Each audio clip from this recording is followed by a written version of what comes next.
Olá, caro aluno do Verbo Enem, eu sou o professor Eduardo, seu professor de Química. Hoje eu trouxe um assunto bastante importante para falar com você, tá? Mol. Esse termo ele é só utilizado dentro da Química e ele aparece em alguns conteúdos diferentes, ele é abordado em algumas esferas da Química, tá? Por exemplo, falando num primeiro momento de massa molar, que é a massa de 1 mol. Conceitualmente falando, é uma massa que é numericamente igual à da tabela periódica, só que em gramas. Vamos dar exemplo para ficar mais fácil de entender. Peguei aqui HNO3, que é o ácido nítrico. Também não vem ao caso o nome dele. O que eu quero saber é a massa dele. Bom, eu peguei aqui um recorte da tabela periódica, os elementos hidrogênio, nitrogênio e oxigênio, e as massas deles estão aqui embaixo e nós vamos arredondar. A massa do hidrogênio será numericamente 1, a massa do nitrogênio vai ser 14 e a do oxigênio já está certinha como 16. Ok. Agora quando eu vou fazer a massa deles, veja que eu tenho hidrogênio, nitrogênio e oxigênio, e aqui eu tenho um hidrogênio, então é um hidrogênio vezes a massa dele, que é 1 mesmo. Então eu digo que tem 1 grama de hidrogênio. Nitrogênio, eu tenho um nitrogênio só, vezes a massa dele, que é 14. Então 1 vezes 14, 14. Oxigênio, veja, ó, eu tenho 3 oxigênios, isso vai ser levado em conta na hora de calcular a massa molar dele.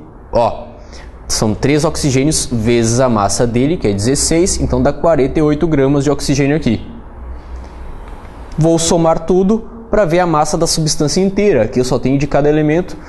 Da substância inteira deu 63 gramas por mol. Essa é a unidade da massa molar. Vamos melhorar esse raciocínio.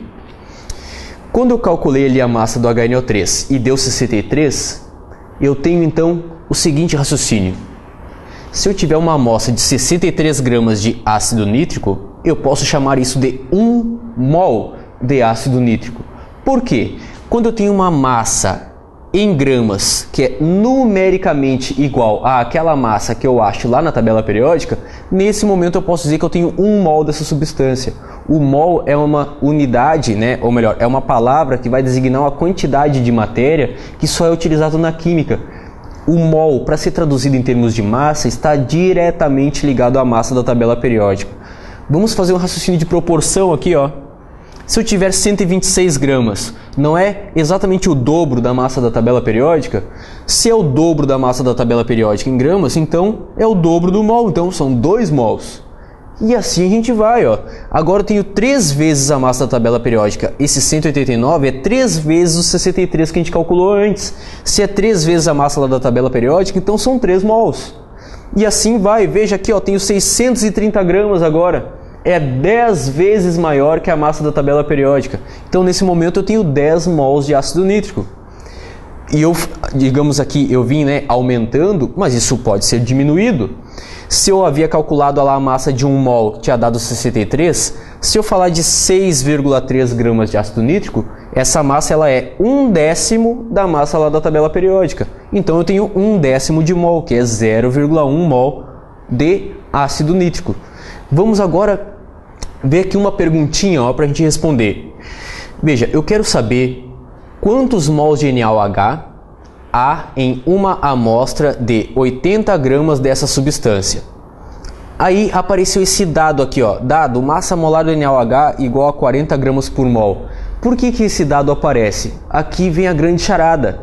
No Enem não tem tabela periódica.